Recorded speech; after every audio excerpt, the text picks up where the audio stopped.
الحميد. أعوذ بالله من الشيطان الرجيم. بسم الله الرحمن الرحيم.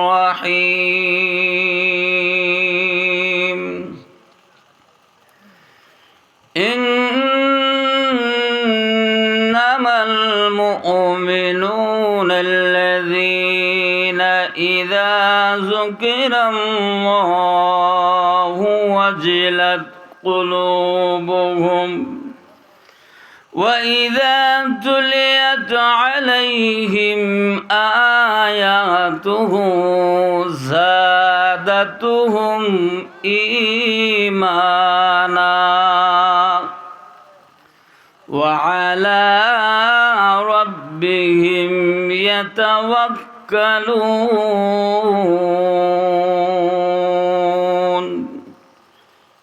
صدق الله العظيم. صلى الله على سيدنا ومولانا محمد وعلى آله وأصحابه وسلم. بلغ العلا بكماله كشف الدجى بجماله حسنت جميع خصاله. صلوا عليه وآله. إلهي دگا دے ہمیں دیار مدینہ. الہی بنا دے ہمیں غبار مدینہ. بلغ العلا بكماله كشف الدجى بجماله حسنت جميع خصاله. صلوا عليه وآله. لا إله إلا الله.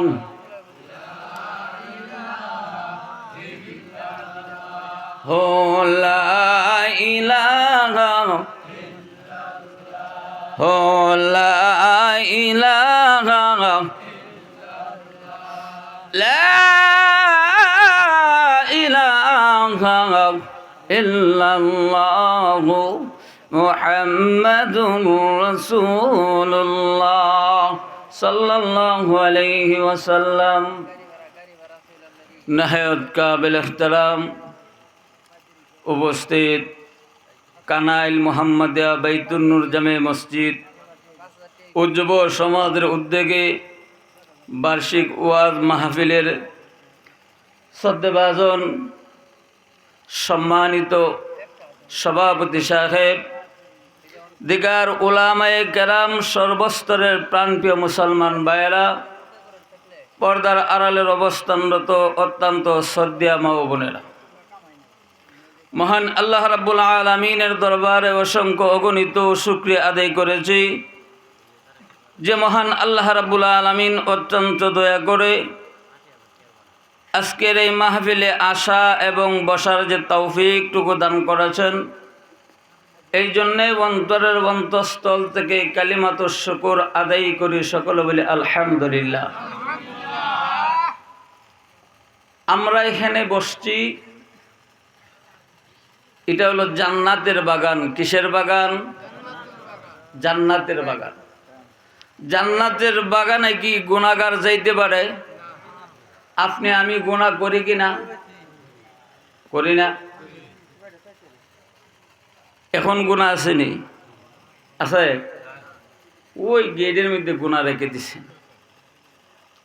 যদি এই নিয়তটা থাকে যে আমি যা আলোচনা শুনবো তা মানার চেষ্টা করব, এই ইখলাসের নিয়তে যদি মাহফিলে বসে, আল্লাহ রসুল বলেন তার জীবনের সমস্ত গুনাহ আল্লাহ মাফ করে দেবে। আল্লাহ রাব্বুল আলামিন আপনি আমাকে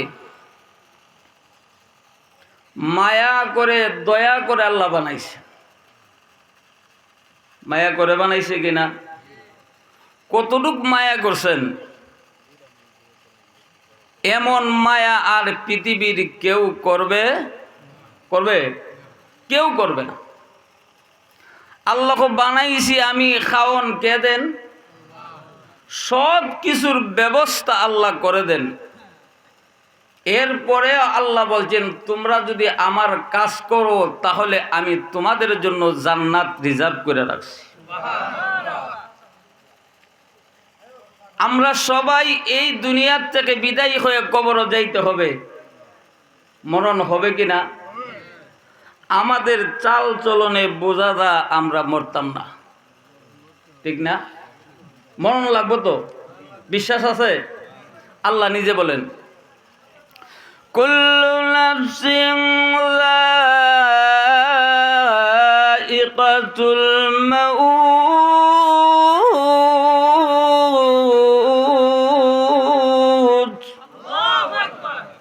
সবাই মরতে হবে, মরণের হাত থেকে কেউ রেহাই পাবে? মরণ লাগবে, কিন্তু আমাদের চাল চলনে বুঝাইতেছি মরতাম না, ঠিক না? একটা উদাহরণ দিলে বুঝবেন। একটা লোক, এক মহিলা বিয়ে বসছে, জামাইয়ের বাড়ি জানা তো জামাই কয়েকদিন পরে আসছে, আইসা শ্বশুর বাড়িতে রাত্রে একটা ইঞ্জিনের নৌকা নিয়ে আসছে। নৌকাটা একটু দূরে রাখছে, রাখা গিয়া শ্বশুর বাড়িতে খাওয়া দাওয়া কইরা যখন বিবির সাথে রাত্রে ঘুমাইতে গেছে, রাত্রে 12টার পরে চন্দনী রাত্রে, চলো না একটু কি চন্দনী দেখা যা সুন্দর, একটু বারে একটু হাঁটাহাঁটি করি। চলেন। তো নদীর পাড়ে দিয়ে হাঁটতেছেন। কিছুক্ষণ যাওয়ার পরে তারে আলগি দিয়া উঠাইয়া নৌকার মধ্যে নিয়ে বসাইছেন। ড্রাইভাররা কই ইঞ্জিন স্টার্ট দেন, শ্বশুর বাড়ি যাইতেছিনি। আমার কথা কি বুঝেন? তো কিছু হানা বইলেন, যাইতেছে কি না? যাইতেছে। মহিলা শ্বশুর বাড়ির দিকে ফিস দিয়া বাবার বাড়ির দিকে তাকায়া নৌকার যে একটা গুড়া থাকে, গুড়া বুঝেননি? দৈরকম না আমি যাইতাম না, জানি যাইতেছে কি না? না আমি যাব না, কিন্তু যাওন আরো কাছে না যাইতেছে। বেরি জানা নৌকা যা, নৌকা যাক, নৌকা গেল, কিন্তু মহিলা যাবে কিনা? বসা থাকবে? যাবে। ঠিক তেমনি ভাবে ও পৃথিবীর মানুষেরা, মৃত্যুর নামের যে নৌকাটা আছে, এই নৌকাটা কিন্তু চলতির মধ্যে আছে, এক সেকেন্ড কোথাও দাঁড়ায় না। কবরের দিকে যাক। আমি আপনার বয়স 50, 60, 70 বছর হবে, আমার 70 বছর যদি হায়াত, আমার 50 বছর হয়ে গেল, আর 20 বছর বাকি আছে, কিন্তু কবরের দিকে যা, কিন্তু একটা সেকেন্ড অপেক্ষা করে না। তোমার মরণের জন্য তোমার নৌকা যাইতেছে। পৃথিবীর মানুষ, তুমি মরণের জন্য তৈরি হয়ে যাও। মরণের জন্য কেউ বাঁচতে পারবে না। এখন যে মরব, কবর কি নিয়ে যাইব? সামান বাড়ি ঘর যাইব নি? যাইব? টাকা পয়সা সম্পদ? এমনও দেখছি শুনছি, বাবার লাশ সামনে রাখিয়া দুই ভাই মাল নিয়া মারামারি, লাশ দাফন করার কোন খবর নাই, মাল লাগে বন্ধক, হয় না এমন? তো লাভ কি? এই জন্য আমার কবর যেতে হবে, কেউ মরণের হাত থেকে রেখাই পাবে না। এই জন্য আল্লাহ রাব্বুল আলামিন বলেন, তুমি যে কবর যাবে, কি নিয়ে যাবে? একমাত্র তোমার ঈমান যাবে। কি যাবে? ঈমান। আমি যে আয়াত তিলাওয়াত করেছি, আয়াতের মধ্যে আল্লাহ রাব্বুল আলামিন ঈমানদারের 5টা গুণ বর্ণনা করছেন। কয়টা? 5টা। ওই 5টা গুণ যার মধ্যে আছে বুঝা নেবেন সে ঈমানদার। কয়টা গুণ? ঈমানদারের কয়টা গুণ? 5টা। ঈমানদারের মর্যাদা কতটুক দেখেন, আল্লাহর নবী বলেন, লা তাকুমুস সাআহ হাত্তা ইউকালা ফিল আরদি আল্লাহু আল্লাহ। দুনিয়াটারে আল্লাহ ধ্বংস করবেন না। একটা লোক আল্লাহ আল্লাহ বলনেওয়ালা যতদিন দুনিয়ার মধ্যে থাকবেন, আল্লাহ রাব্বুল আলামিন বলেন, এই পৃথিবী আমি আল্লাহ ধ্বংস করব না। মর্যাদা আসেনি? ঈমানদার যারা পরিমাণ ঈমান নিয়ে যে কবর যাবে, আল্লাহর নবী বলেন, ওই ঈমানদারের জন্য আল্লাহ এই পৃথিবীর 10টা পৃথিবীর সমান আল্লাহ জান্নাতের মধ্যে বাড়ি দিবেন। এই পৃথিবীর 10টা পৃথিবীর সমান। এখন চিন্তা করেন, একেবারে নিম্নমানের ঈমানদার, তার যদি এই পৃথিবীর 10টা পৃথিবীর সমান যদি মালিকও, হে কি মনে করেন শেখ হাসিনার থেকে বড় না ছিল? বুশের থেকে বড় না? তাহলে আমরা গরিব না ধনী? ধনী। এই জন্য আসুন, আল্লাহ 5টা গুণ বর্ণনা করছেন। কয়টা? আল্লাহ বলেন, ইন্নামাল মুমিনুনা আল্লাযীনা ইযা যুকিরাল্লাহ।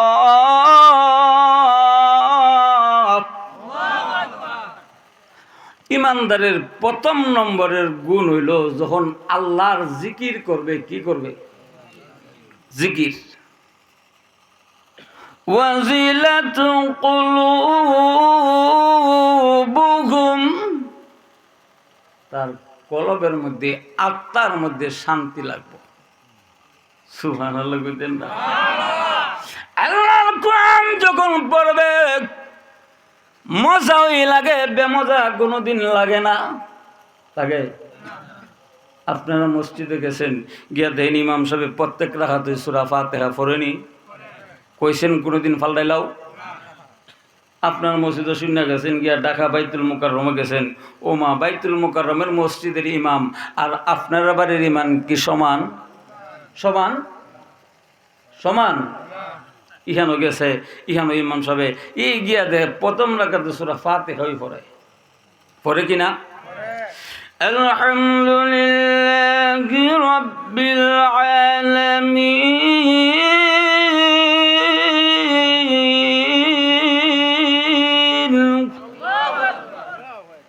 ও মা, এখানে ওদের শুনছিলাম, এটা ভুল লাগেছি, মনে হইতেছে আল্লাহর কোরআন মনে হয় এখন নাজিল হইতেছে। ঘটনাক্রমে মক্কাতুল মুকাররমা গেছেন, এখন ইহানো গিয়া দেখেন প্রথম রাকাতে ইমামে আলহামদুলিল্লাহ পড়ায়। পড়ে কিনা? ইহানো যখন পড়া শুনতেছে দেখা যায় এমন মজা লাগে, ফরুক পড়তে থাকুক পড়তে থাকুক, মজাই লাগে। ঈমানদার আল্লাহর কোরআন যখন পড়বে তার অন্তরটার মধ্যে শান্তি লাগবে। আল্লাহর নাম যত লইবে তার কলবের মধ্যে শান্তি লাগবে। যদি শান্তি লাগে তাহলে বোঝা গেল আমি মুমিনের 1 নম্বর গুণ আমার মধ্যে আছে। কোরআন হাদিসের আলোচনা শুনলে মজা লাগে না বেমজা? মজা লাগে, তাহলে বোঝা গেল ইমানদারের প্রথম নম্বরের গুণটা আমার মধ্যে আছে। বিস্তারিত করলে অনেক লম্বা সময়ের দরকার, বিস্তারিত বলবো না, সংক্ষিপ্ত বলবো। 2 নাম্বার আল্লাহ রাব্বুল আলামিন বলেন, وَإِذَا تُلِيَتْ عَلَيْهِمْ آيَاتُهُ زَادَتْهُمْ إِيمَانًا।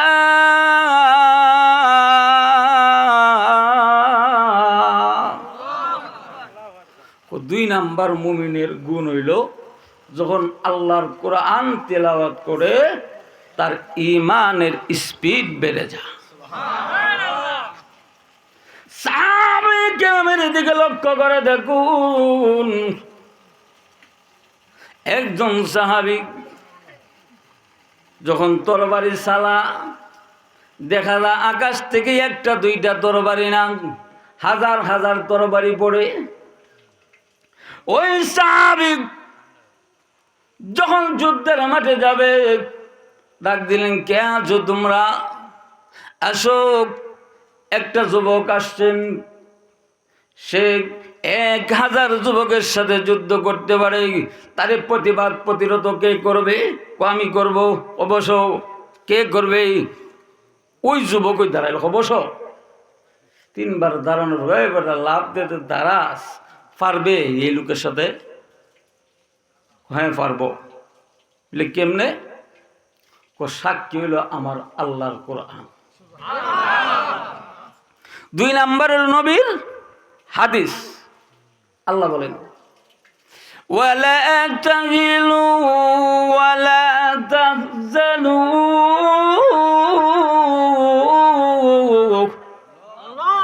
ওয়া আনতুমুল আ'লাউনা ইন কুনতুম মুমিনিন।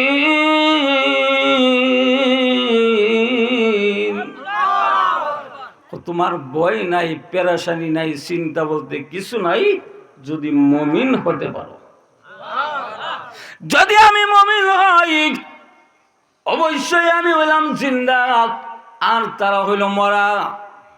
1000 কেন 100,000 যদি আসে, হেরা তো মুর্দা, আমি হইলাম জিন্দা। ইমান যার আছে এ জিন্দা, ইমান নাই যার হইল মুর্দা। আপনারা কবরের মধ্যে গিয়া যদি একটা যুবক, যদি ছোট একটা বাচ্চা লাঠি লইয়া তারা করে, এই আও আমার কাছে, কেউ আইব? এসে তো পারবো কেউ? তাহলে আমি জিন্নাত তারা মুর্দা, আমার কিসের ভয়? আমি তার সাথে প্রতিহত করব। যাও, পারমিশন দিলাম। যুদ্ধের মাঠে গেলেন, এমন ভাবে গোড়া দৌড় দিয়েছে, বালু গোলা ওরে অন্ধকার হয়ে গেছে, লোক দেখা যায় না।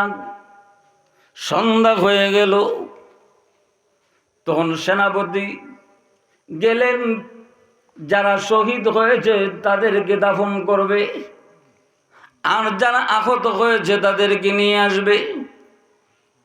নিয়ে যাওয়ার পরে গিয়ে দেখে যুদ্ধের মাঠ রক্তে ভিজে গেছে, পা গুড়ার পানি সে দাবে যা, আর কান্দে, প্রভু গো, আমি মুসলমানরে পাঠাইলাম, লাশটাও বুঝি আমি দেখার মতো আমার নসিব হবে না। মনে হয় লাশটা তারা নিয়ে গেল। এমনি এক মাঠের কাছে যখন গেলেন, মাঠের কোণার মধ্যে গিয়ে দেখে আল্লাহর নবীর সাহাবী এখনো জিন্দা আছেন। সাহাবী বলো দেখি, তুমি যুদ্ধ করেছ, কয়জন শহীদ হয়েছে? কয়েকটা কথা পরে বলবো, আগে আসরের নামাজের সময় চলে যাইতেছে, নামাজটা আদায় করে নেও, নামাজটা আদায় করে নেও, তারপরে তোমার সাথে কথা বলবো। এমনি একদাবেলা সেনাপতি শুনুন, আপনি মনে করেছেন আমরা নামাজ পড়ি নাই, আপনার সাথে যে ফজরের নামাজ পড়েছিলাম ওই উযু এখনো আছে, আমরা ওই উযু দিয়ে আসরের নামাজ ওয়াক্ত মতো আদায় করে নিয়েছি। আর আমরা যদি কেত কাটা লাগে নামাজ নাই না, এমন কেতরুয়া লাগলে এমনি দেখবেন মসজিদ ভর্তি কেতরুয়া লাগছে, খালি ইমাম সাহেবের মুয়াজ্জিন। আল্লাহু আকবার। এই জন্য ইমানদাররা ইমানের স্পিড বেড়ে যা। দেখেন 6 বছরের বাচ্চা বেলাল রাদিয়াল্লাহু তাআলা আনহু এখন মিম্বরের মধ্যে দাঁড়াইয়া মিনারের মধ্যে দাঁড়াইয়া ঘোষণা দিচ্ছেন, হাইয়া আলাল জিহাদ, হাইয়া আলাল জিহাদ, আসো জিহাদের মধ্যে আসো। আল্লাহর নবীর আশিককে আছো, দৌড়ে চলে আসো, যুদ্ধের মাঠে যেতে হবে। আল্লাহর নবী আদেশ করেছেন। এখন মহিলা কান্দে, তার স্বামীও যুদ্ধের মাঠে শহীদ হয়ে গেল। বাবা গত বছর শহীদ হয়েছে। তার একটা বাচ্চা 6 বছরের বাচ্চা। কত বছরের? 6 বছরের বাচ্চা। মহিলা কান্দে, আমার তো কোনো সন্তান নাই, আমার যদি সন্তান থাকতো তাহলে অবশ্যই যুদ্ধের মাঠে পাঠাইতাম। এই 6 বছরের বাচ্চা তো যুদ্ধ নিবে না। এই মহিলা কান্দে, আমি তো পারলাম না, নবীর আশিক হতে পারলাম না। মহিলা কান্দে, তার কান্দার কারণে বাচ্চার ঘুম ভেঙে গেছে। কান্দ কেন? আমি নবীর আশিক হতে পারলাম না, আমার টাকা পয়সা নাই, আমি রসুলকে দিতে পারলাম না, সন্তান নাই তাও আমি দিতে পারলাম না, আমি তো শহীদের মা হতে পারলাম না, মুজাহিদের মাও হতে পারলাম না, আমি নবীর আশিক হতে পারলাম না, এই জন্যে কান্দি। বাচ্চা 6 বছরের বাচ্চা ডাক দিয়া বলেন, মা গো, ও মা, আমাকে আল্লাহর নবীর কাছে নিয়ে যান, আমি আপনাকে শহীদের মা অথবা মুজাহিদের মা না বানায়া আসবো না। তোমার তো নিবে না, নিয়ে যাও আমার রসুলের কাছে। গেছেন, লাইনে দাঁড়াইছে, লাইনে দাঁড়াও, মাপ দে। সবাই যারা মাফে পড়ে তাদেরকে নেই, যারা মাফে পড়ে না তাদেরকে ফিরাইয়া দে। এখন ওই মহিলার দ্বারা যখন আসছে, রসুল বলে, মাগো, তুমি এই বাচ্চাটা নিয়ে কেনে আসছো? এটা তো সুরো, এই বাচ্চা যুদ্ধে নেওয়া হবে। মহিলা কান্দে, আমি জানি আমার ছোট বাচ্চা যুদ্ধ করতে পারবে না, কোনো কাজে আসবে না, আমার কোনো বড় বাচ্চা নাই, এই জন্য বাচ্চাকে নিয়ে আসলাম। এখন নবীজি বেলাল প্রত্যেক দিন বলে, হাইয়া আলাস সালাত, হাইয়া আলাল ফালাহ, এইভাবে ডাকে, আসো নামাজের দিকে আসো, আসো কল্যাণের দিকে আসো। আজকে বলে, হাইয়া আলাল জিহাদ, আসো জিহাদের দিকে আসো। আমার তো সন্তান নাই, আমি নিয়ে আসতে পারলাম না, এই ছোট বাচ্চা নিয়ে আসছি, এটারই কাজে লাগাই দেন। এখন নবীজি যখন বেঈমান কাফেরেরা আপনাকে তীর মারবে গো, তখন আপনি ফিরানোর জন্য একটা ডালের প্রয়োজন আছে। এখন নবীজি আমার বাচ্চার আপনি ডাল হিসেবে ব্যবহার করবেন, যত তীর আছে আমার বাচ্চার উপরে পড়বে, কিন্তু আপনি নবীর উপরে একটা তীর যেন না পড়ে। এমনি লাগতে বলে, মাগো না, ওই বাচ্চারা নিয়ে যাও, ওদের ভবিষ্যতে বাচ্চা কাজে লাগতে পারে, পরে কাজে লাগবো, বড় হইলে নিব।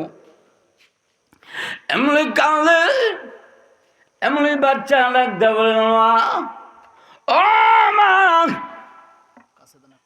আমাকে আল্লাহ নবীর সাথে একটু কথা বলতে দাও। তুই কি বলবি? আমি রসুলের সাথে একটু কথা বলবো।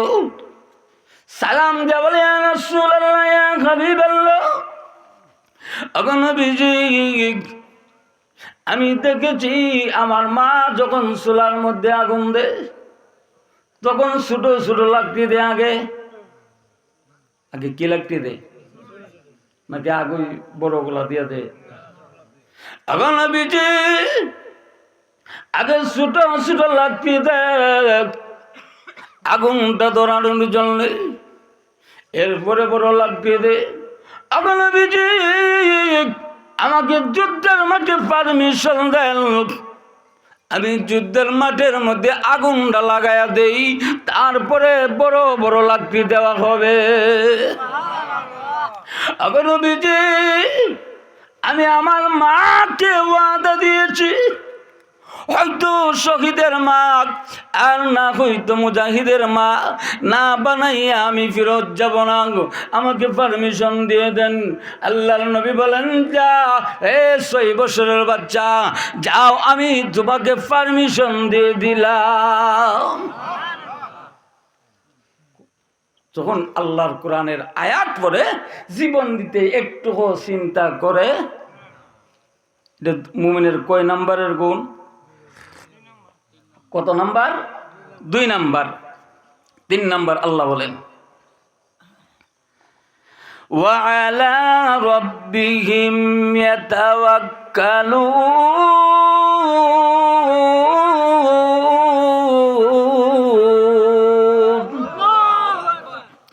3 নাম্বার মুমিনের গুণ হইল যা কিছু করবে আল্লাহর উপরে ভরসা। কার উপরে ভরসা? আল্লাহ। খাওয়ান দেওয়ার মালিক আল্লাহ, সন্তান দেওয়ার মালিক না আমার বাবা পিসাব মাদার মদারও জানা জানা।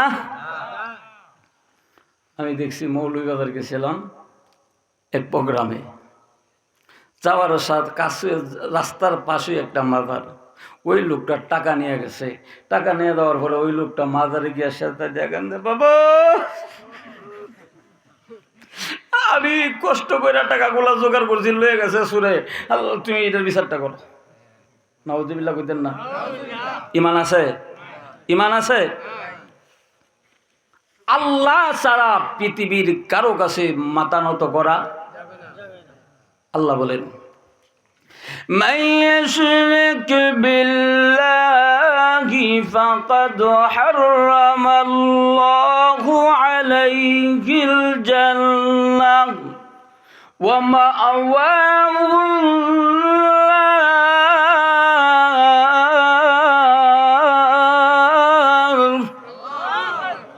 যারা শিরিক করবে, আল্লাহ ছাড়া অন্য কারো কাছে মাথা নত করবে, আল্লাহ রাব্বুল আলামিন বলেন তাদের জন্য জান্নাত হারাম, জাহান্নাম ওয়াজিব কন্যা।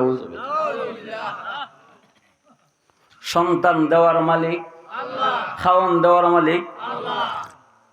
দেখেন আল্লাহ খাওয়ান চাওয়ার আগেই ব্যবস্থা করে দিছে, দিছেনি? মারফেটও খাওয়াইছে না? চাইছি আমরা? চাই নেই। দেখেন আল্লাহ কেমন দয়ালু, চাওয়ার আগেই সব কিছুর ব্যবস্থা। আমরা কেমন নিমক হারাম দেখেন, যখন মার পেট দিঘা দুনিয়াত আইছি তখন তো কুরমা পোলাও গরুর গোস্ত খাইতে পারি? খাইতে পারি? তখন কিসের পাতলা একটা খাওয়ানোর দরকার? এটা কি? দুধ। ব্যবস্থা কে করছেন? মার স্তনের মধ্যে, একটা স্তনের মধ্যে 32টা ছিদ্র। কয়টা? একটা পারতো না দিত? পারতো কিনা? একটা কেন দেন নাই? কিতাবে উল্লেখ করছেন যে একটা যদি দিত, এর কারণ হইল 2টা। 1 নম্বর হলো যদি দে একটা ছিদ্র দিয়ে আসলে দুধ বেশি আইব, বেশি যদি গলা দে তাহলে মরবো নি? মরবো কিনা?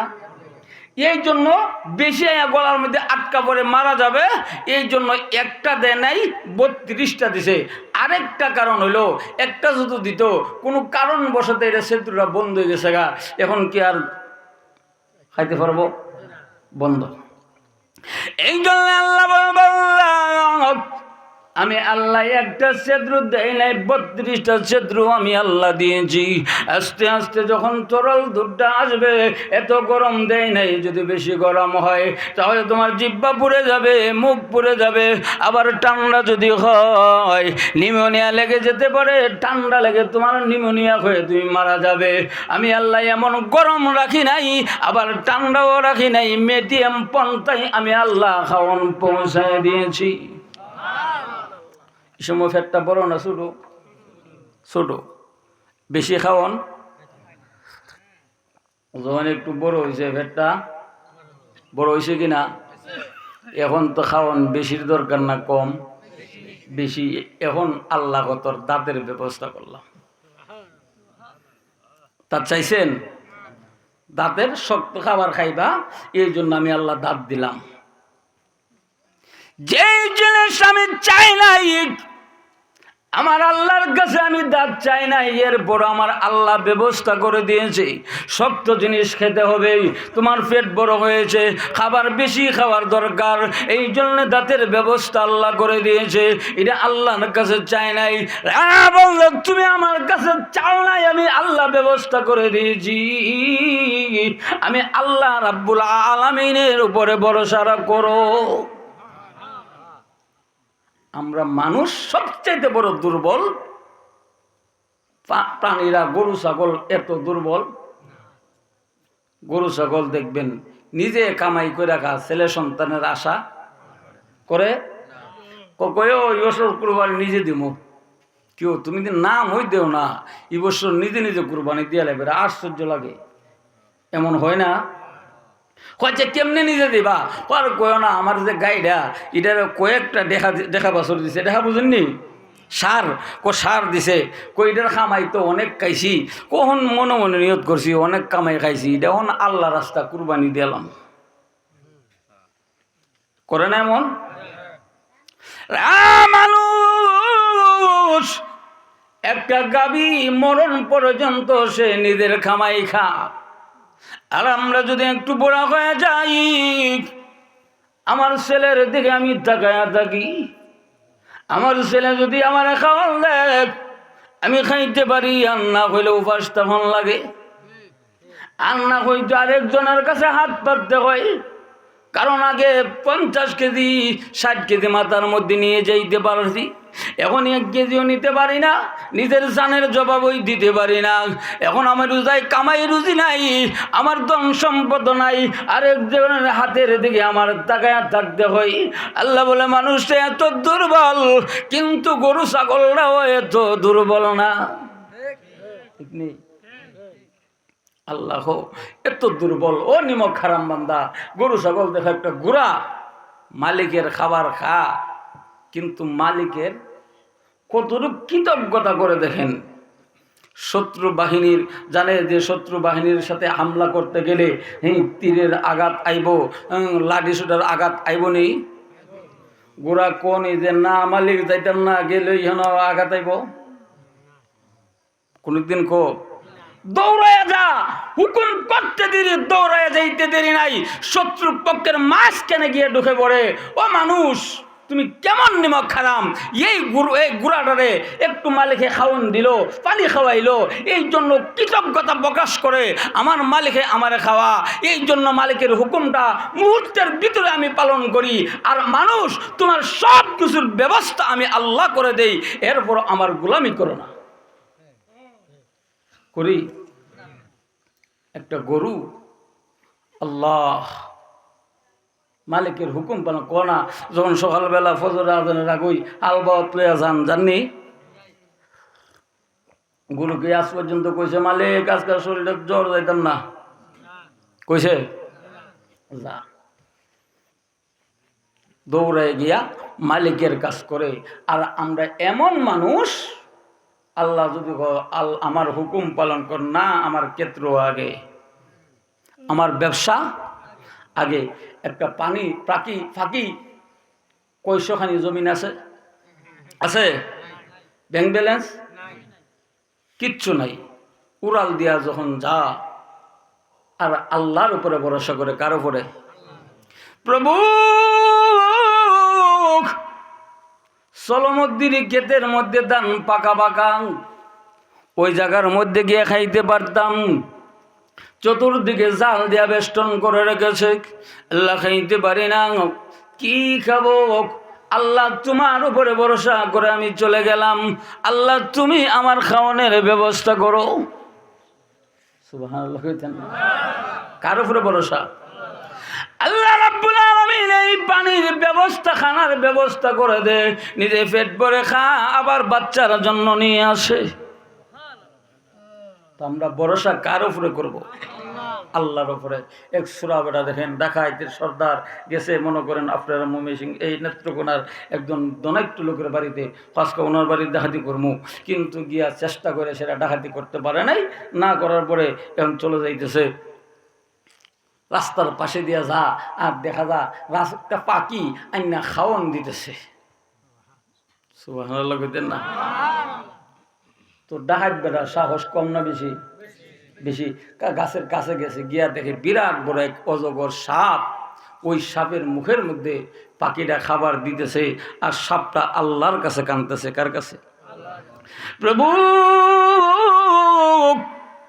আমি অন্ধ, চৌকে দেখি না, রাস্তা দিয়া যদি বাহির হয় মানুষ কোন দিকে যা আমি দেখবো না, মানুষের সামনে পড়ে যাব, আর সামনে যদি পড়ে যাই মারবনি। প্রভু, আমার খাওয়ানোর ব্যবস্থা তুমি করে দাও। এমনি ওই পাখিরা আল্লাহ রাব্বুল আলামিন বলে, পাখিরে যা ওই বন্ধ সাপটারে গাছের ভিতরে খাওয়ান পৌঁছাইয়া দেয়।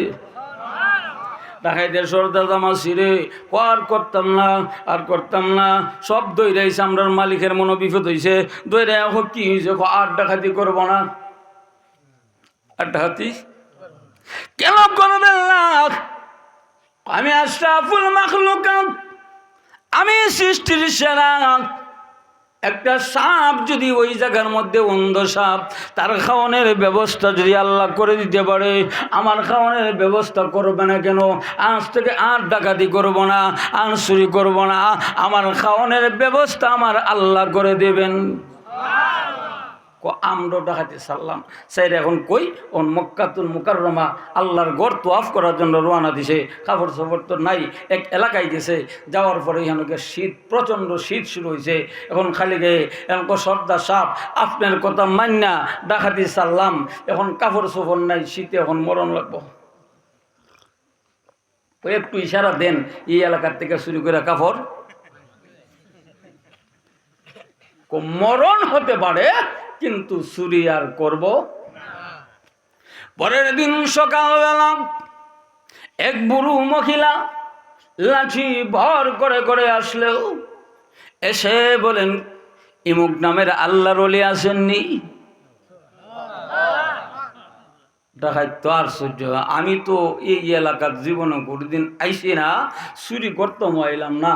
মহিলা আমার নামটা জানলো কেমনে? আল্লাহর ওলি বলে, আমি তো ডাকাইতের সর্দার, আল্লাহর ওলি হইলাম কেমনে? কেন আসলেন?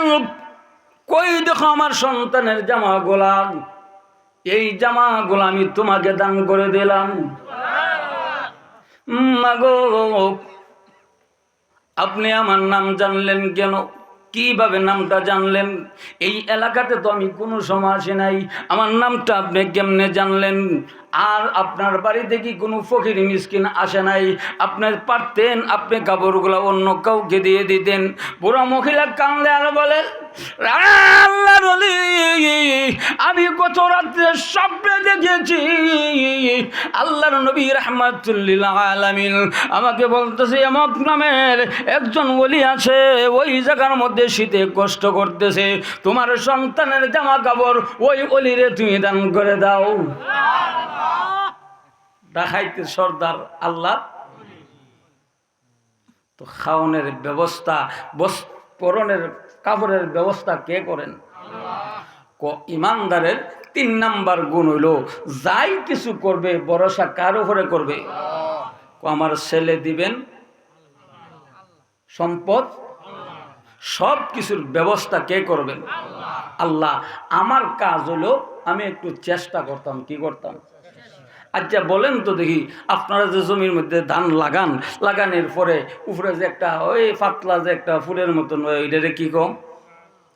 ধানের ভিতরে ধান প্রথমে কিন্তু সুসা থাকে, সুসার আগে যে একটা ফুলের মতন ধানের মধ্যে যে লটকে থাকে, মোহর। মোহর আমার থেকে মিল আছে, আমরার বাসা মোহর বলে। আচ্ছা কোন তো পৃথিবীর কোনো আলেম, কোনো দার্শনিক, কোনো ডাক্তার, কোনো ইঞ্জিনিয়ার পারবে এটারে ভিতরে দিত? কে দেন? যদি না দে চাল তো বালা করে হইব। খানিকে তো 50 মণ ধান হইব। পৌঁছাইছেন কে? আল্লাহ বলে তোমার কাজ, তুমি একটু চেষ্টা করবে, দেওয়ার মালিক আমি আল্লাহ। আমি আল্লাহর উপরে ভরসা করবে, আমার সব কিছু দেওয়ার মালিক আমার আল্লাহ। আমার কাজ হলে আমি চেষ্টা করব। আমি যদি চেষ্টা চালায় যাই, আমার আল্লাহ রাব্বুল আলামিন আমারে কোনো দিক দিয়ে আমারে ফিরত। একটা মুরগিরে দেখছেন আপনি চাল দিছেন, মুরগি আপনি আসলায় খানে, এক আল্লাহর হায়াতুল হাইওয়ানের মধ্যে লেখছে, এক আল্লাহর গে মুরগি তোরে বেড়া এত আদর কইরা এগুলা দিল, চাল ডাল দিল, তুই পাও দিয়ে মেলায় মেলায় খাস, এটা কারণটা কি? কারণটা বুঝেন না? না, কারণটা হইলো আমি এমনি খাই না, আমি কাজ করে খাই। সুবহানাল্লাহ, বাদ দিয়ে কইেন কি করে রাখা? কাজ করে রাখা। একটা মুরগি যদি কাজ করে রাখা, আপনি আমি কাজ করে খাওয়ানোর দরকার আছে না নাই? আমার কাজ আমি যদি করি, 5 ওয়াক্ত নামাজ পড়লে যেই সওয়াব, আমি ধান কাটলাম সমান সওয়াব। কিন্তু নামাজ ছাইরা না, নামাজ ছাইরা না দইরা আপনি নামাজ যদি 5 ওয়াক্ত সঠিকভাবে সামনে আসতেছে পড়েন, আল্লাহর হুকুম মানলে যদি আপনি চলেন, আপনি কুরমা পোলাও নাশপাতি যা কিছু খাইবেন, আল্লাহ একটারও হিসাব। একটা গাবি আল্লাহর কাছে বিচার দিয়েছেন, কার কাছে? আল্লাহর কাছে। প্রভু দেখেন রাত্রের যখন হয়েছে, আমার সন্তানরা নিয়ে আলাদা বান্ধেনি দোয়াল গাই, সারা রাত্র আমার স্তনের মধ্যে দুধ জমতে থাকে। সকালবেলা যখন হই, বাছুরটা আমার কাছে নিয়ে আসে, তখন আমি আমার মনের মধ্যে একটা খুশি, আমার বাচ্চাটারে আমি পেট ভরে দুধ খাওয়ামো, কয়েক টান খাওয়ার পরে নিয়ে যা নেনি। প্রভু এইগুলা তার সে দুধন করে, তার বাচ্চারে ফিটার ভরে খাওয়া, বাজারে বিক্রি করে চাল ডাল আনে, বাজারে বিক্রি করে আঙ্গুর নাশপাতি এনে তার বাচ্চারে নিয়ে খাওয়া। আল্লাহ বিচারটা তুমি কইরো। কার কাছে বিচার দিছেন? আল্লাহর কাছে। আল্লাহ রাব্বুল আলামিন বলেন, গাবিরে হ্যাঁ, ইদার বিচার আমি অবশ্যই করব। যে ব্যক্তি ফজরের নামাজ পড়লো না, গিয়া তুই দুধগুলা দুধন করলো, এটার বিচার আমি আল্লাহ করব। যে ব্যক্তি আমার হুকুম, আমার বন্ধুর তরিকা মান্না চলবে, তোর দুধ কেন তোরে এবং তোর বাচ্চারে সবাই করে যদি খা, একটারও হিসাব আমি আল্লাহ নিব না। আর যদি আমার বিধান না মানে, তাহলে প্রত্যেকটা কড়াগন্ডাই আমি হিসাব নিব। যাই হোক, আল্লাহ রাব্বুল আলামিন সব কিছুর ব্যবস্থা করার মালিক আল্লাহ। আমি আল্লাহর উপরে ভরসা করব। 4 নাম্বার, আল্লাহ রাব্বুল আলামিন বলেন, আল্লাযীনা ইউকিমুনাস সালাহ।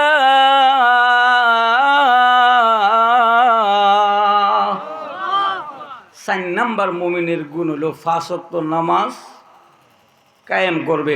অনেক হুজুর নামাজ তো পড়ার কথা বলে নাই, কায়েম করার কথা কইছে। কইনি এমন? ভাই আয়ো না নামাজও, হ্যাঁ নামাজ পড়ার কথা কই পাইছেন? কইছে কায়েম করার কথা। কের কথা? কায়েম করার ব্যাখ্যা তাফসীরে মারিফুল কোরআনে 2টা লেখছেন। কয়টা?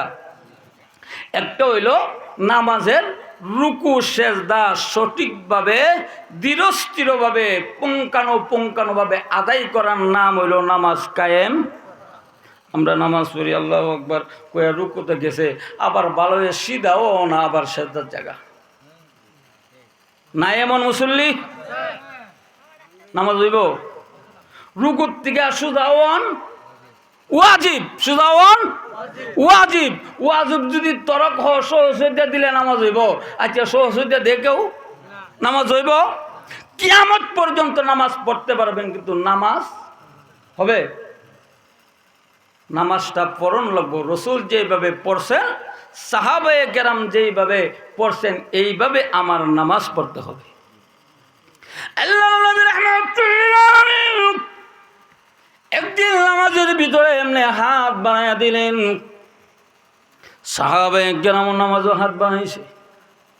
তার মনে মনে ধারণা, মনে হয় জিবরাইল নতুন কোনো বিধান দিয়েছেন, এই জন্য রসুল নামাজের মধ্যে এতদিন হাত বাড়ান নাই, আজকে কেন গো হাত বাড়াইলো? সাহাবীরাও হাত বানাইলেন। আল্লাহর নবী সালাম ফিরাইলেন, আসসালামু আলাইকুম রাহমাতুল্লাহ, আসসালামু আলাইকুম রাহমাতুল্লাহ। সালাম ফিরাই বলেন, সাহাবীরা তোমরা নামাজের মধ্যে কেন হাত বাড়াইলে? ওগো নবীজি, আপনি যে বলে দিয়েছেন কামা রাআইতুমুনি উসাল্লি, আমি যেইভাবে নামাজ পড়ি তোমরা এইভাবে নামাজ পড়বে। ওগো নবীজি, আপনি তো নামাজে হাত বানাইয়া দিলেন, এই জন্য গো আমরাও হাত বানাইয়া দিলাম। আল্লাহর নবী বলেন, সাহাবীরা শুনে রাখো, আমি রাসূল যখন নামাজের মধ্যে দাঁড়াইলাম, দাঁড়ানোর পরে আমার সামনে দিয়া জান্নাতটা এইভাবে আপ ডাউন করাইতেছেন, একবার যা একবার আসে। আমি জান্নাতের দিকে তাকাইলাম, তাকাই দেখি জান্নাতের মধ্যে একটা আঙ্গুরের জুমটা আছে। আঙ্গুরটা কত বড় হবে? 8 হাত 5 12 হাত লম্বা হবে। সাহাবীরা এমন আঙ্গুর জীবনে কোনোদিন দেখছেন নেই? দেখছেন? সাহাবীরা ওই আঙ্গুরগুলা দেখে আমি রসুল লোভ সামলায় রাখতে পারি নাই, আমার লোভ লেগে গেছে। আমি চেয়েছিলাম এমনি ধরে আনার জন্যে, আমি যদি আঙ্গুর জুমটা আনতে পারতাম কিয়ামত পর্যন্ত আমার উম্মতরা খায়া শেষ করতে পারত না। কুইরা তো আমরা জানি না। তো রসুল যেইভাবে নামাজ পড়ছেন, সাহাবায়ে কেরামরে যেইভাবে শিক্ষা দিয়া গেছেন, এইভাবে আপনি আমার নামাজ, একদল নামাজিকে আল্লাহ বিনা হিসাবে জান্নাত দিবেন, আর একদল নামাজিরে কোনো হিসাব নাই জাহান্নামে যাও, নাউজুবিল্লাহ কইতেন না। আর একদল নামাজিরে আল্লাহ রাব্বুল আলামিন কিছু শাস্তি দেওয়ার পরে শেষ মুহূর্তে আল্লাহ 2 জন লোককে ডাকি আনবে। মেসকাত শরীফে হাদিসটা আনছে, 2 জন লোককে ডাকি আনবে, সালাম দিয়ে না নামাজ পড়লে না, বল না হ্যাঁ পড়লে না কে রে, কয় হ্যাঁ, কোনো বাহানা আছে? যদি এটা কইতে আল্লাহ যে নামাজ পড়তে হইলে 1 মণ ঘি লাগবে উজু করতে, আল্লাহ আমি গরিব মানুষ 1 মণ ঘি জমা করতে পারি নাই, নামাজও কোনো বাহানায় কয় যা জাহান নামে, এ লাভ দিয়ে গিয়া জাহান নামে চলে গেছে। আরেকটা কয় তুই নামাজ পড়লে না, কয় হ্যাঁ, যা জাহান নামে যা। হে জাহান নামে যা আর এমনি সা আর কান্দে। সুবহানাল্লাহ।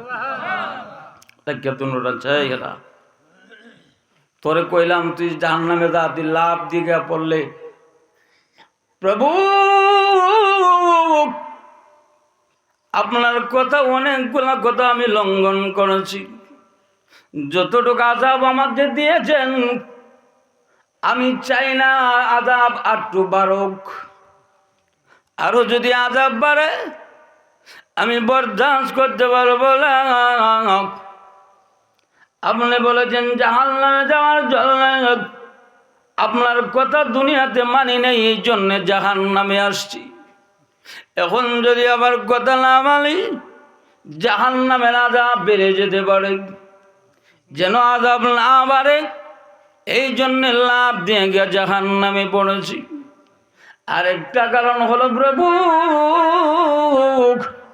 দুনিয়াতে আপনার কথা মানি নাই, এখন বলছেন জাহান্নামে যাওয়ার জন্য। আমি লাভ দিয়ে আপনার কথা মেনে জাহান্নামে গেলাম, এই কথা মন্ডারে বলতে পারবো আল্লাহর একটা কথা আমি রাখছি। সুবহানাল্লাহ। আল্লাহর যদি দয়া লেগে যাক, আমার ওই কথাটা আমার বান্দা রাখছে, আমার মাফ করে জান্নাত দিতে পারেন। আল্লাহ বলে যা, এতটুক আশা যখন করলে আমি আল্লাহ মাফ করে জান্নাত দিলাম। রে গোলামুদ্দি, তোরে বললাম জাহান্নামে যাওয়ার জন্য, তুই যাস আর পিছন দিকে তাকাও, কারণটা কি? এমনি ডাকতে মানে প্রভু গো, আল্লাহ ছোটবেলা যখন দুষ্টামি করেছি, বাবা বাড়ির থেকে তাড়াইয়া দিয়েছে, ভাই বেড়াদর সবাই তাড়াইয়া দিল। মার কাছে গিয়ে বললাম মা, এই বাড়ি থেকে আমি চলে যাই, আর বাড়িতে আসবো না। আর যখন চোখের পানি ছেড়ে দিলাম, এমনি আমার মা দুইটা হাত বাড়াইয়া দিয়ে বলে, সন্তান রে, আমার গুলে আমি 10 মাস 10 দিন ধরে বেডের মধ্যে রাখলাম, কত লাথি আমার গলে যায় মারলে, ওই কষ্ট আমি মুহূর্তের জন্য ভুলে গিয়েছি। সন্তান, সবাই বাড়ি থেকে জানাইয়া দিতে পারে, কিন্তু আমি তোর গর্ভধারিণী মা তাড়াইতে পারি না। আমার কুলেয়া আমি সব অপরাধ ভুলে গিয়েছি। প্রভু, আমার মা যদি আমার চোখের পানি দেখার পরে মাফ করে দিতে পারে, আপনার হাবিব বলেছেন, আপনি মার চাইতে কোটি গুণ দয়া লাগো আল্লাহ। আল্লাহ তোমার যদি দয়া লেগে যা, তাহলে আমার মাফ করে জান্নাত দিতে পারেন। আল্লাহ বলে, বান্দা যারে যা, আমি আল্লাহ তোরেও মাফ করে জান্নাত দিলাম। তো আল্লাহ কিছু নামাজিরে শাস্তি দেওয়ার পরে কি দিব? জান্নাত দিবেন। এই জন্য আমি নামাজ যদি এক ওয়াক্ত কাজা করি, কতবার জাহান্নামে জলুম জানি সবাই, কিন্তু মানি না। আমরার জানার অভাব নাই, মানার অভাব, ঠিক না? দেখেন আমরা খালি আমাদের হেদায়েত না হওয়ার কারণটা কি জানেননি? কইতাম নি, বক্তা দেখো, ইউটিউবের বক্তা লাগবো, ভাইরাল বক্তা লাগবো, মানুষ বেশি, তো নিয়তটা শেষ, ভাইরাল বক্তা লাগবো। ওই বেটা ও আমারে নিতে গেলে 50,000 লাগবো, নাই? আর ওই 50,000 দুই আনে, আর রাস্তাঘাটে ভিক্ষা করে, শরম করে না? শরম করে না? এই বেহায়া বেড়া, তুই তো যাস না, তুই অন্য লোককে ফাটাস, মাদ্রাসা হলে ছাত্রের ফাটাস। আজকেও আপনার এই জাইরা বাজারের মধ্যে আয়া ধরছে, পরে দিলাম, কই ওইটা দিলাম। ছাত্ররা তোর লজ্জা করে না? তোরে কে কইছে ভাইরাল বক্তা আনতে? মসজিদের ইমামরা কি ওয়াজ কম করে? কম করে? তারা কি কোরআন হাদিস পড়ে নাই? এই যে এখানে আলেম বসা আছে, এরা কি কোরআন হাদিস পড়ছে না? আমরা যে কোরআন পড়ছি, তো ইডাই পড়ছে নাকি? তাহলে দোষটা কার? আমরা যদি তার কন্টাকে না যাই, তাহলে বক্তাগিরি কইরা না খায় মরণ লাগবো, বক্তাগিরি করতে পারতো না। আমরার দোষ। আর কিছু কিছু মানুষেরও আছে, দেখেন, ইনসাফ বলতে কিছু নাই। বেটা অনেক দূর থেকে আসছে, এমন হাত দিয়া দে, কন্ট্যাক্ট করে না, এমন দে, বেটা গাড়ি ভাড়া দিয়া গেলে আরো ফহরতে গাড়ি ভাড়া যা। আমারও গেছে, আমি কন্ট্যাক্ট করি না। আপনাদের কাছে দোয়া চাই, কোনো দিন যেন আল্লাহ কন্ট্যাক্টের মধ্যে না নে, টেকা না দিলেও ওয়াজ করবে, একটাই নিয়ত, আল্লাহ কিন্তু হাজির নাজির, আল্লাহ দেখে। আমার একটা কথার দ্বারা যদি একটা লোক যদি হেদায়েত পা, আর কঠিন কাল হাসরের মাঠে আল্লাহ ঈদের উসিলা করে যদি মাফ করে দে, মনে করবো আমি আমার জীবনটা ধন্য। এই জন্য ওয়াজ করি, টাকার উদ্দেশ্যে না, গাড়ি বাড়ি করার কোনো উদ্দেশ্য নাই। এই জন্য ওয়াজে কোনো হেদায়ত, কশ্চিন কালে ওয়াজ হেদায়ত হবে না। গেছে কন্ট্রাক্ট বক্তা আইসে গেছে বেটা সুরটা অন্ত কি অন্ত জুবাইর আহমদ আনসারী রহমতুল্লাহ আলাইহি কইছিল, খুব ভৈরবের ব্রিজ হয়েছে, আর কতলা গজল গাওই না, কানা ল্যাংডা 22 ইঞ্চি 26 ইঞ্চি কতলা বক্তা হয়েছে, গজল গায়া ভাইরাল হয়েছে, কোরআন হাদিস পড়ে নাই, কণ্ঠটা একটু ভালো, এখন বড় বক্তা। এটা কিয়ামতের আলামত। দেখেন, আপনার আসলে দেশের আপনার এলাকার একটা সর্দার, আপনার বুঝেন, আপনি সম্মানী লোক, কিন্তু আপনার হাতে সর্দারি দায়িত্ব নাই। একটা সাধারণ একটা ছেলে, হে গিয়া দেখেন আওয়ামী লীগ করছে, হে নেতা হয়ে গেছে গা, বিএনপি করছে, হে নেতা হয়ে গেছে, এখন হের কথা মতে মুরব্বী বেড়াও চলন লাগে। অযোগ্য লোক ক্ষমতার মধ্যে বসবে, রাসূল বলছেন এটা কিয়ামতের আলামত। যাই হোক, আল্লাহ রাব্বুল আলামিন আমাদেরকে সঠিক বুঝ দান করুক, সকলে বলেন আমিন। জানার চেষ্টা করবেন, মানার চেষ্টা, যতটুকু জানছেন মানার চেষ্টা করবেন। একটা কথা যদি নিয়ে যাইতে পারেন, একটা কথা যদি নিয়ে যাইতে পারেন, এটারে উসিলা করে আল্লাহ জান্নাত দিতে পারেন। একটা ছোট্ট একটা ওয়াজ করি শেষ করে তুমি ইনশাআল্লাহ। একটা লোক ওয়াজও জীবনও জানা, ভালো কাজও জীবনও জানা, বয়ে অনেক বুঝাইয়া সেটা ফাটাইছে, কাপড় টাপড় ধোয়া দিছে, জুতা রাগাই দিছে, যাও না এখানে ওয়াজ হইতেছে, গেছে গিয়া সেটা তো জীবন ওয়াজ আইসে না। এখন উজুরে একটা মাসালা বর্ণনা করছে, সালি দিয়া তায়াম্মুম করা জায়েজ জায়েজ না। হেই ইডই মধ্যে রাখছে যে সালি দিয়া তায়াম্মুম করন জায়েজ না। আর ওয়াজ বইয়া তওবা করছে, আর কোনোদিন নামাজ ছাড়তাম না, নামাজ পড়মু, আল্লাহ আর কোনোদিন নাফরমানি করবো না। তওবা করছে, কবুল হইছিনি, কবুল হয়ে গেছে। নূহ আলাইহিস সালামের যুগে, মুসা আলাইহিস সালামের যুগে একটা লোক নাফরমান, তার কারণে বৃষ্টি বন্ধ। সমস্ত লোক একত্রিত হইয়া আল্লাহর কাছে গিয়া কইতেছে, আল্লাহ বৃষ্টি দেও, কয়েকটা নাফরমান আছে হেরে বাইর করে দেও, যদি বাইর করো তাহলে বৃষ্টি দেবো। এখন এইখানে কে নাফরমান আছো বাইরও। হেও মনে মনে চিন্তা করে, যদি এখানতে বাইরই আমারে আস্থা রাখবো, এতগুলা মানুষে বকরি ছাগল পানি পানা জমিগুলা সব নষ্ট হইতেছে, এর কারণে এরা রাখবো কেউ? হে মনে মনে এখান থেকে তওবা করে, প্রভু আমি যে নাফরমান আমি জানি, আর কেউ জানে না। আল্লাহ আমি তওবা করেছি, আর জীবনে কোনোদিন অন্যায় করব না। এই কথা বলে বলে চোখের পানি চালে, এমনি আল্লাহর সাথে সাথে বৃষ্টি দিয়েছে। সবে মশা কই লোকটা দি বাইরিল না, বৃষ্টি হইল। আল্লাহ আপনি বললেন একজন নাফরমান আছে, বৃষ্টি দিয়ে হইল, নাফরমান দি বাইর হয় নাই। আল্লাহ লাগতে বলে, মুসা রে, যেই নাফরমানের কারণে বৃষ্টি বন্ধ করেছিলাম, তার চোখের পানির কারণে আমি আল্লাহ আজকে বৃষ্টির ব্যবস্থা করে দিয়েছি। তো আল্লাহ তওবা কবুল করে কিনা? ওই লোকটারা যখন বাড়িতে গেছে, আল্লাহর কি কুদরত, এদিন মারা গেছে, এখন তারা দাফন করছে, করার পরে সেটা প্রশ্ন করে মুনকার নাকি ফিরিস্তা, এখন মার রব্বুকা, এখন সালি দিয়া তাইম করুন যায় না, সালি দিয়া আল্লাহ কোন লোকের কাছে পাঠাইলা? হ্যাঁ হে কো সালি দিয়া তুমি করুন যায় না। আল্লাহ কইরে এই যেন তওবা করছে, আর জীবনে কোনোদিন অন্যায় করবে না। আর হুজুরতে ওয়াজ করছিল, রে হের মুখস্থ রয়েছে, যা আমি আল্লাহ মাফ করে জান্নাত দিয়ে দিই। মানার চেষ্টা করবেন, কেউ কম জানি না, মোবাইল বেরিয়েছে, ইউটিউবে এমনি এমনি অনেকই জানি, কিন্তু মানার অভাব। আমাদের কিসের অভাব?